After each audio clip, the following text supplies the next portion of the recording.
earth is my home. I promise to keep it healthy and beautiful. I will love the land, the air, the water, and the... My name is Commissioner Frank Avila, and I'm a commissioner at the Metropolitan Water Reclamation District of Greater Chicago. And today the name of our show is Creation Care. And I have with me the Reverend Richard Cizik, is Vice President for Governmental Affairs of the National Association of Evangelicals, which is the most distinguished evangelical organization of its kind in the United States, with a membership of 51 denominations, 43,000 church, and approximately 30 million members. Thank you, Richard, for being on my show. Thank you very much, Frank. And you know, the reason why I asked you to be on the show is that I'm the commissioner at the Metropolitan Water Reclamation District, and we deal with the water environment. And I've been a commissioner now for about 5 years, and I got reelected in the primary, and I'm going to be there for another 6 years. Congratulations. Thank you. And during the 5 years, I've been noticing a problem out there in the United States is the problem with the environmental groups, problem with the engineers, and the public. Were starting to clash in how to solve the environment. And I don't know if we're ever going to solve this problem, and that's where I see where the religious groups has to come in and start playing a major role in solving our environment. What's your opinion on that, Richard? Well, I happen to agree with that, Frank.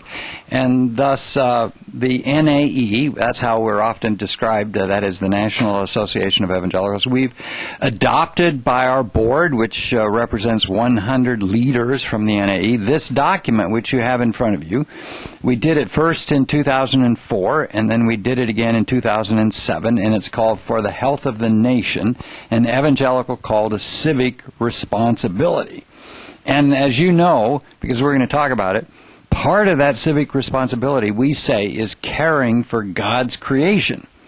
And for many evangelicals, this is new, because they haven't previously considered that this is part of their biblical duty.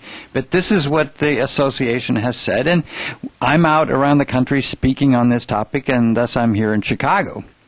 But this is important to us, and we happen to think that it is going to be very significant at local levels, even here in Chicago.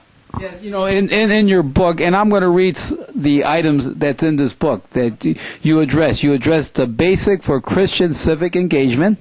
That's one.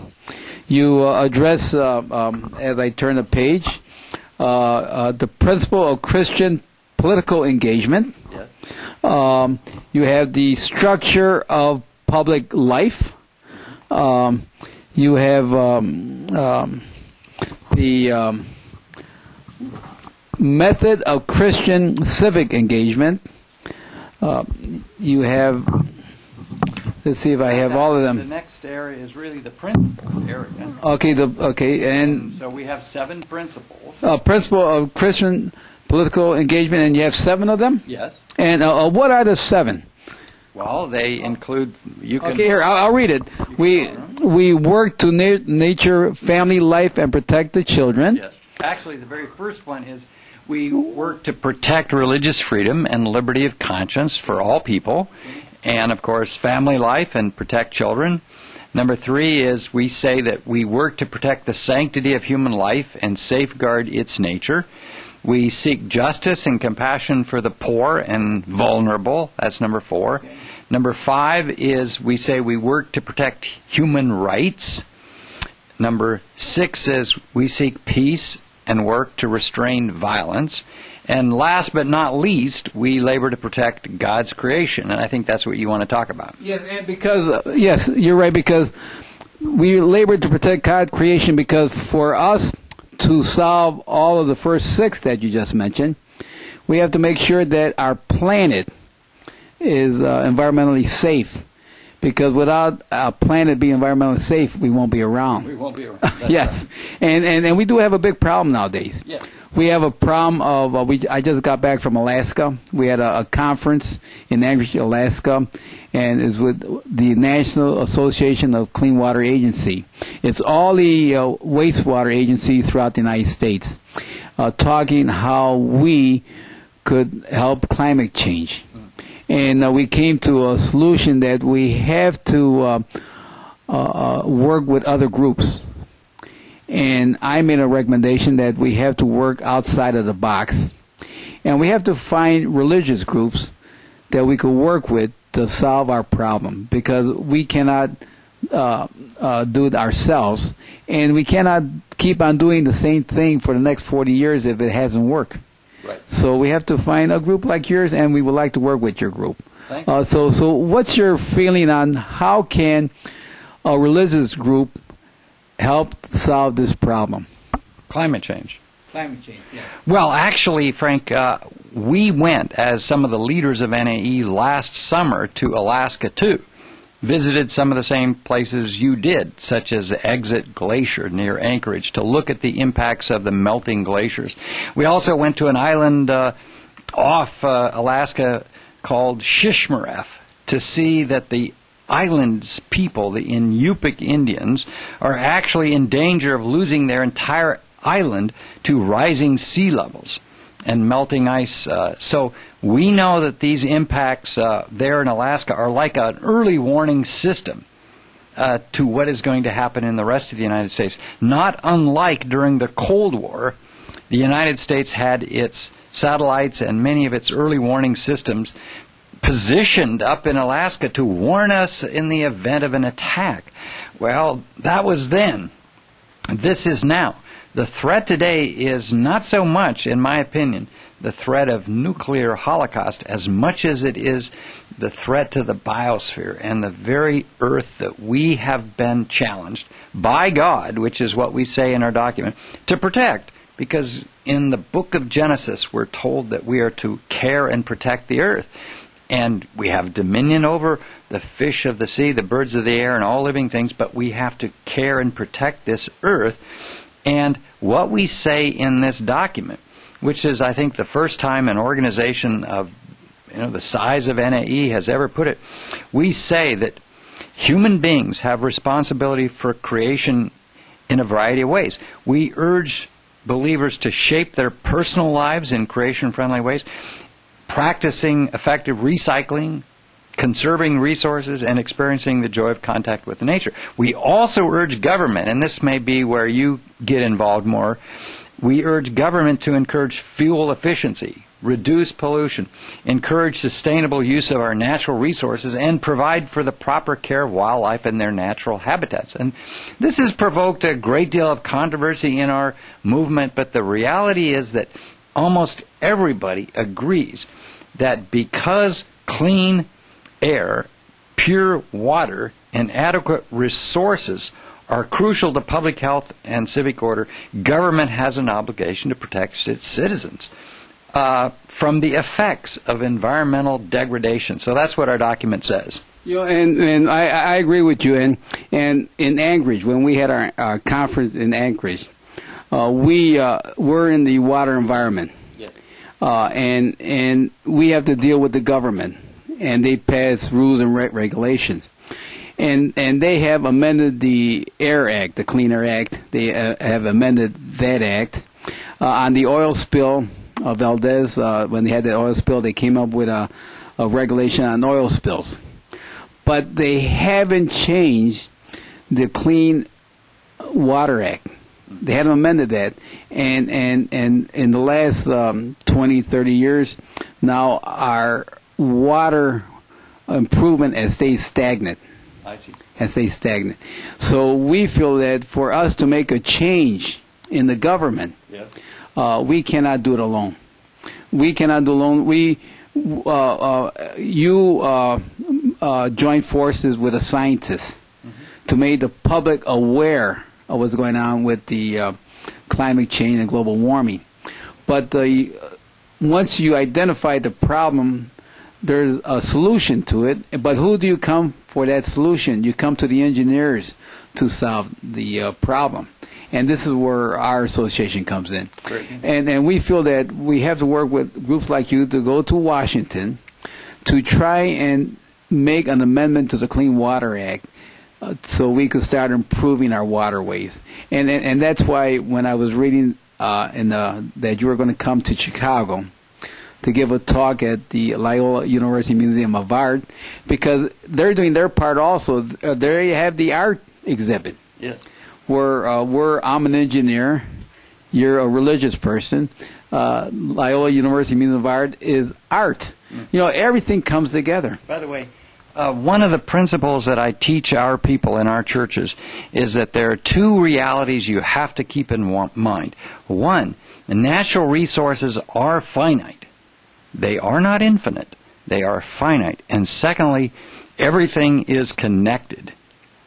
And so the lives we live and the way in which we live them impacts the world around us.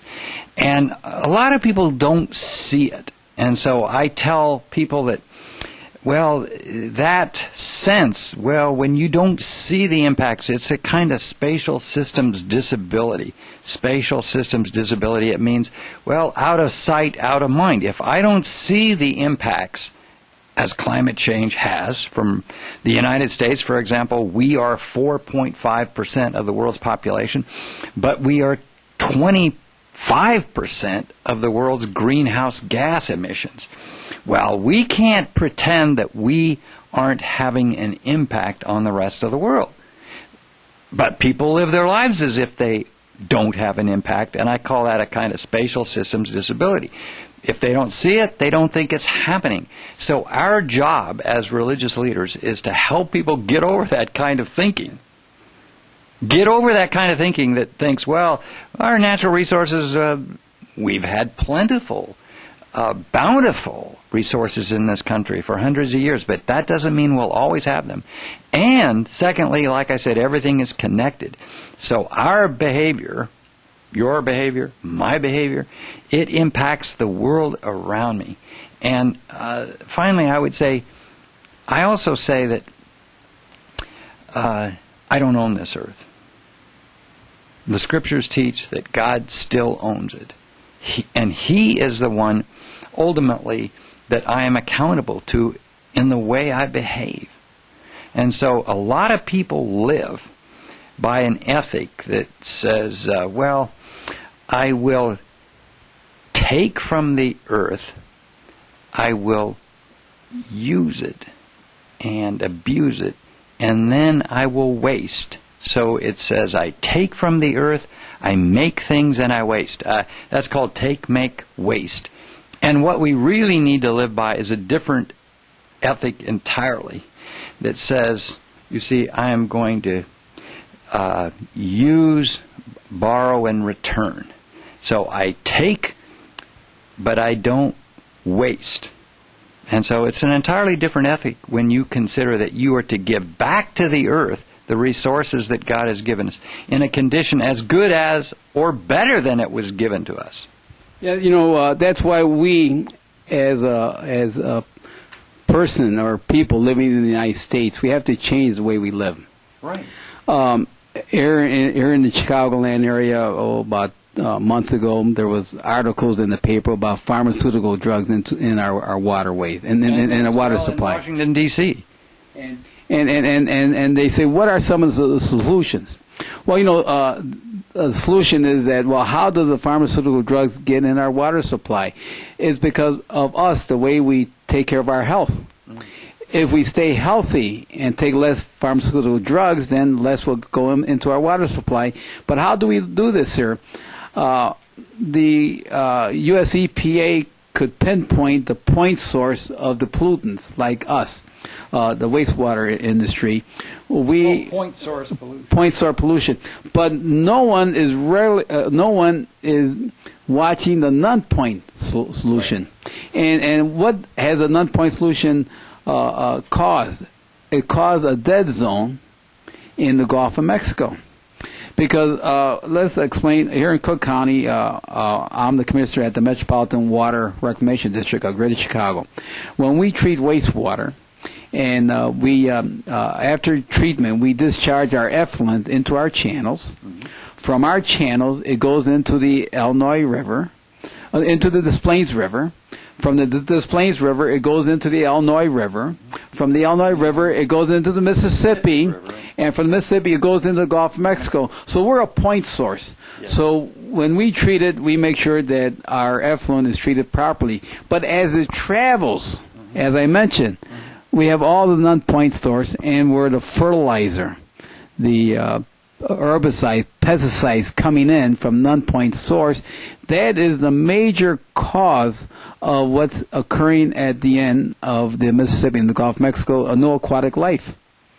And this here has an effect on global warming, climate change, because of when they apply fertilizer or when they apply pesticides, the crops that are grown from those ingredients does not absorb the CO2.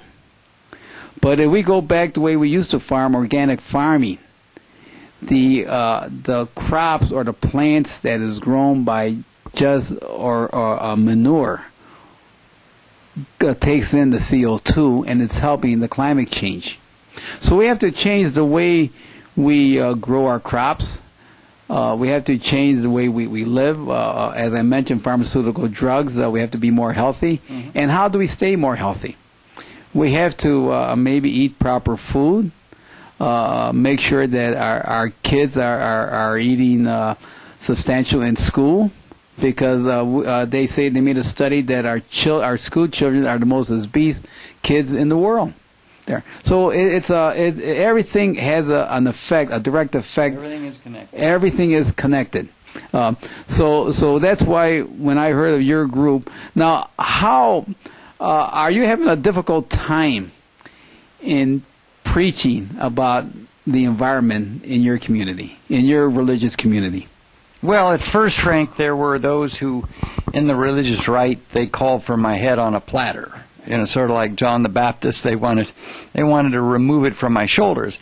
Now, that was a couple of years ago, and the movement is gaining strength. Those of us that believe this way. Actually, it's a biblical way to live. But it is gaining strength, and so I no longer get those kinds of negative feedbacks. You've heard of biofeedbacks. Well, that's kind of a negative political feedback. Less of it today than it used to be. The fact of the matter is, though, that we are asking all of our 45,000 churches to become creation care awareness centers that teach, you see, these biblical principles of living. That instead of, like I said, take, make, and waste, you should instead borrow, use, and return. And that's a different way of living entirely. And people say, well, where does the Bible teach that? And I say, well, it's in the biblical principle from Jesus himself, who said, love your neighbor as yourself. And if you love your neighbor as yourself, are you going to treat the earth?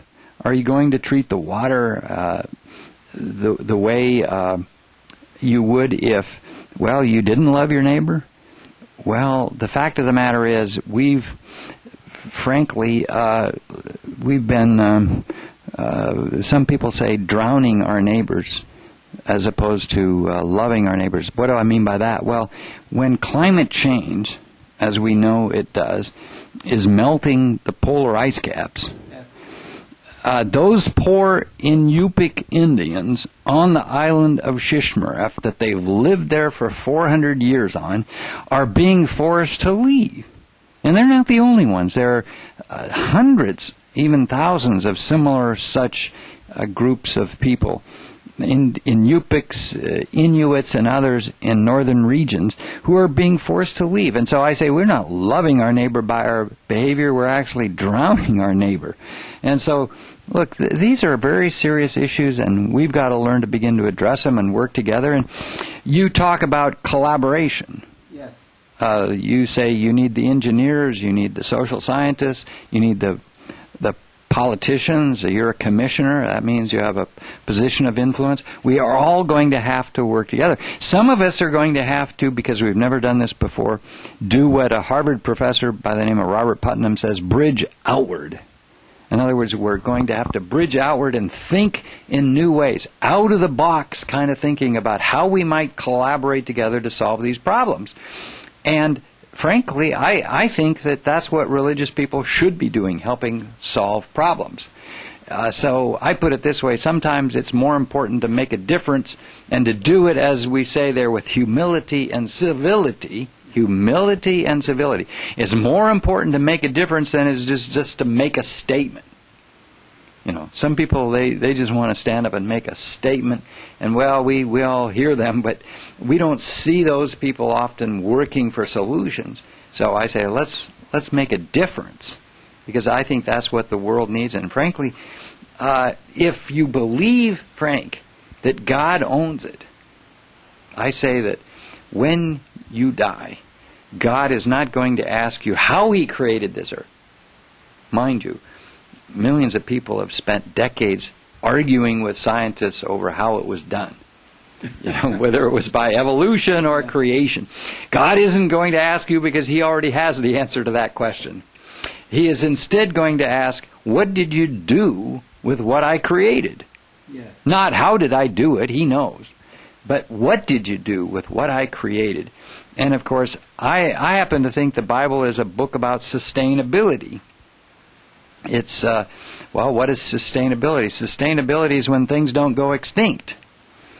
And frankly, if God created them, we should protect our plants, animals, and even human beings who now, even the Bush administration is agreeing, people, most of all, are impacted by climate change. So there endeth the reading of the Word, as we say in our churches. You know, I enjoy reading your book.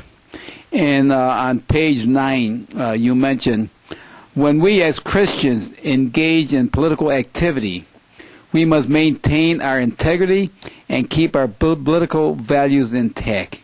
And that's a key statement, is that normally we live in America, and we have separation of church and state. And so we have to make sure that we have that separation. Institutional separation. Yes, and institutional separation. And I believe in that. And right, and I do also. But I don't believe in separation of values or moral values from government.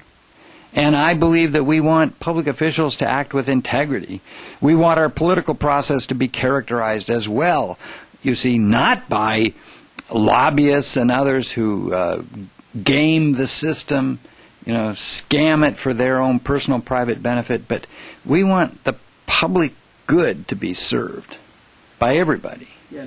But, you know, there's a sentence in here, and I can't find it, but it mentions where growing wheat and also weeds are growing alongside it. Mm-hmm. And the rain, when it rains, the rain takes care of wheat, of both. Both the wheat and the tares. Wheat and the tares. Yeah. And so when it rains, that we all enjoy that rain. Yeah. But at the end, the good Lord is going to separate us. Yeah. And that's why we as Christians should just follow God's way, and at the end we're going to benefit. Right. By the way, I should tell you something as a public official. One of the great founders of the Lutheran faith, Martin Luther, he was a reformer in the 16th century. Martin Luther was once asked, he said, send your good men, and it was in those days just men, send your good men into the ministry, he said, but your best men into public service. And why did he say that? It was because Martin Luther, he understood that the challenge of public service, to bring all these different competing interest groups and values together to solve problems, is really, in many respects, a more difficult challenge than even the ministry. Well, a minister might say, are you kidding me? Dealing with people is the hardest job in the world. Well, I would say, since I do work as a lobbyist in Washington, D.C., and I have for 30 years, that serving the public good is really a high calling. It is a calling. It's not just a job.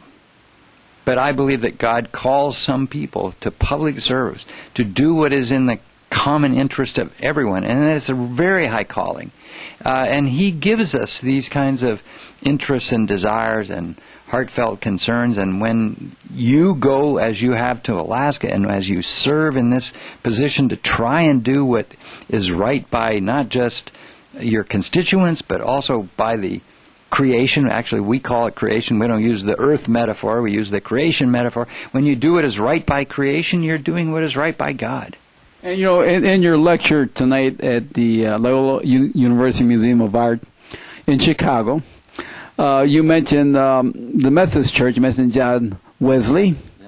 You mentioned Pope John. Pope is it Benedict? Pope Benedict? John Paul II. The Green Pope. You mentioned. So you mentioned that there's other religious groups are coming into the environmental role also, and so this is across the board, because We'll take all religious groups to do this together. Yes. It's not just my calling; it's everyone's calling, whatever their religious faith may be, whether it's Catholic or Protestant or Orthodox or even Hindu, Buddhist, or whatever. All of us together are going to have to do this, because we can't do it alone. If we think we can do it alone, well, we're mistaken. And frankly, the United States needs to lead. And unfortunately, for the last few years, the United States has not been leading in helping solve climate change, in my opinion. But I look forward to the future in which I believe that is going to happen. I believe that, frankly, both John McCain, who's running for president, as well as Barack Obama, are green candidates and are committed to taking action in ways we've not had action over the last 8 years. Yeah, because when I was growing up, my neighbor was my next door building apartment. We lived in the third floor apartment, and my neighbor was my next door, or down a block. But now our neighbor in 2008, our neighbor is the whole world. That's right. Because what we do in America, or what one does in China, or what one does in Russia or in the Philippines, has an effect on the whole planet. So in the Bible it says treat your neighbor like yourself. Well, our neighbor is the whole world now. And I tell you, it's also, Frank, our neighbor are the generations to come, yet even unborn. And we don't always think of our neighbor that way. We've got to think about generations yet to come, because we are reaching tipping points vis-a-vis climate change. We're reaching tipping points of no return, in which the levels of CO2 we're putting by parts per million into the atmosphere are reaching such high levels that we won't be able to go back. And the impacts are going to be serious in terms of public health. We know that. That's how strong the imperative is to take action soon. You mentioned that you're giving out kits. It's called Pastor Creation Care Kits. And is that available to any church, any religion out there that wants to see how they could help the environment? And you already have it prepared. They don't have to do any homework. They Pastor Creation Care Kit, and they could write to you, email to you, and explain the Pastor Creation Care Kit. It's simply the biblical teaching for a pastor to know how to preach and teach on these subjects from the Bible, about caring for God's earth. It's really that fundamental, that simple. But we also give them, in addition to the Pastor's Creation Care Kit, we give them the PBS program, God and Global Warming. We give them a DVD I showed here at Loyola called What If? And so we give them DVD materials to show to their churches as well. It's wonderful, and we do it for free. Well, So they can reach us at www.nae.net. thank you very much, Reverend Richard Cizik. And and it was a pleasure, because for us to solve this environmental problem we have in the world, the religious group has to take the major role. I firmly believe in this. Okay, thank you. God bless you. The earth is my home. I promise to it.